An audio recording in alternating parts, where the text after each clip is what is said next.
My name is Ted Miller, and I'm the professor for the 8 o'clock section of Ph200. I'd like to take a couple minutes to explain some things I'm piloting for my section. This will be unique for my section. Dr. Cook is not going to be doing these things. I want to explain to you some of what you're going to be doing for Ph200 each day before you get to class. Now, you will have on the syllabus an assignment that you need to read for each day. And before you come to class, you need to not just read the assignment, but do two things online. The first thing that I want you to do online is to make a discussion post. The discussion post is fairly straightforward and fairly simple, but I want to make sure that you've gotten something out of the reading. And I want you to do this on your own. If you get the idea from somebody else, you are cheating yourself of what you need to get. But I'm trying to move beyond the understandable sense of frustration that I get sometimes when I read things for the first time, and that maybe you also have experienced. You read something and think, there's 45 minutes of my life I can't get back, and what did I read? I don't know anything. So for this discussion post, you need to actually come up with at least a main idea. It doesn't have to be the main idea, but at least has to be a main idea, and you need to come up with a word or a phrase that identifies a topic that the author covers. So let's say by the time you get to John Locke, your first reading is from Plato's Republic, but by the time you get to John Locke, one of the readings will be a treatise on civil government. So you might say, okay, this is about government. Well, you could get that from the title, but that's fair enough. Or you might say about divided government, or where authority in the government comes from, or something from a word to a phrase that says, all right, this is a main idea. Again, it doesn't have to be the main idea. I'm not going to grade you based on, oh, you got a minor idea, not the main idea. I want to know, did you get something? What's an idea in this? I prefer you not get it just out of the first paragraph, so I know you read the whole thing. But either way, it needs to be a main idea. The second thing that you need to include in your discussion is it needs to be, you need to say what the author's view or idea, about that topic is. So if the topic is divided government, you need to say something like, John Locke thinks that divided government is a better form of government than the monarchy, a strict monarchy. Or a constitutional monarchy is better than a heretical monarchy. So it's something like that. You're giving what the author thinks about that topic. Just like if somebody gave a speech and I said, what was it about? You said, well, it's about gun control. Okay, well, what did they think about gun control? Do they think it's good, bad, otherwise? You got to give me the topic, then you need to give me what the perspective of the author is on that topic. Again, it doesn't have to be the main topic, but it needs to be one that was a main topic, not the main topic. Also in your discussion post, you need to collect a quotation that you find particularly interesting. 1 to 3 sentences. Again, this is not a huge typing exercise, but I want you to find a quotation. Say, this one's kind of interesting. And then you need to tell me a reason, a good, well thought out reason that you think that quotation was interesting. It might be interesting because you've heard somebody else say something like that and it reminded you of that and you're making a connection. You might find it interesting because you disagree with it and you want to critique it. You might find it interesting because it squares up with something in Scripture or does not square up with Scripture, or you think that it raises an interesting question that's worth exploring or discussing with someone. Me or someone else, that's fine.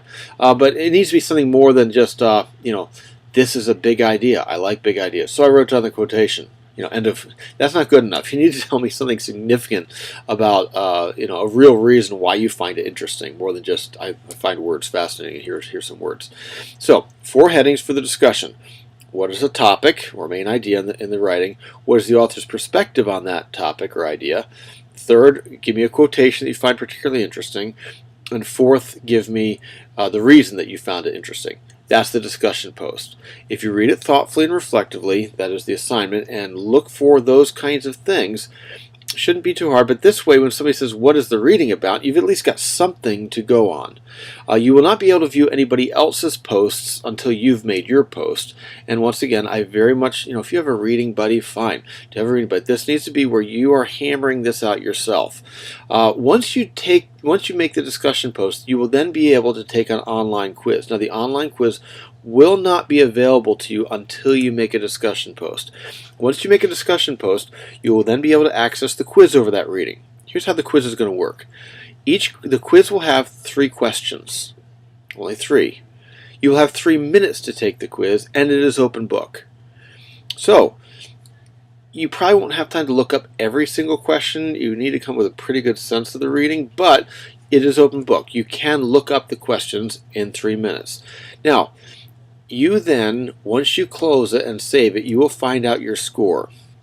Let's say you get a 1 out of 3. Well, I don't like 1 out of 3s myself. I'm assuming most people would like to get a higher score, or a 0 out of 3.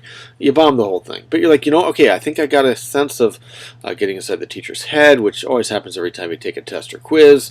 You find out what kind of questions I'm going to be asking. You can then take the quiz again. You can actually take each quiz 3 times. Your score will be the highest score you earn. Now, let's say you ace it the first time, 3 out of 3. Is there any reason to keep taking it? Well, you can't earn more points. You can't lose points. So there's nothing that's going to happen on your score. There may actually be some value to taking the quiz more times, up to 3 at least, once you've gotten a perfect score. That is, you get to see more questions and understand and see some more of what I'm asking about what you read. Now, if you didn't read it, this is, you might score okay, you might even guess well enough to get 3 out of 3, but the goal of these discussion posts and the quizzes is to make the on-ramp for understanding the reading. I'm not going to say so much easier, because some of these readings are just hard to understand no matter what, but I'm trying to make understanding it more accessible. I really do want you to know the content. I really want you to have the data in your head, so then we can start using it for some critical thinking. You can't do critical thinking without content, after all. And so I want to know, did you get something into your head? And so the discussion post, followed by the opportunity to take an online quiz, up to 3 times, 3 questions, and it's 3 minutes per attempt, will hopefully give you a sense of, okay, I can try out the ideas. I can get to where I'm starting to understand the reading, and it's not going to just kill me, or I'm not going to bomb the course because I didn't understand this one as well as I understood another one. So again, I'm piloting this with this discussion in the online quiz that you can take multiple times, up to 3 times, 3 minutes per attempt, and it's 3 questions on each attempt. I want you to do these by yourself. You can read with one another, but the discussion and the quizzes are open book, but I want you to do them by yourself, because I really want you to get to the place where I can give you an in-class quiz that's over the reading, and there will be pop quizzes in class, an in-class quiz over the reading and over what I'm talking about in class, and you can start to recall and use the information that you've gained from your reading. All right, so that's what we're going to be doing each day. Each day there's a reading assignment. Before you come to class, make the discussion post, take the online quiz, and then that will give you a sense of confidence, hopefully, that you're starting to understand what the author's talking about. And then we'll talk about his ideas once we get to class. All right, see you on Wednesday.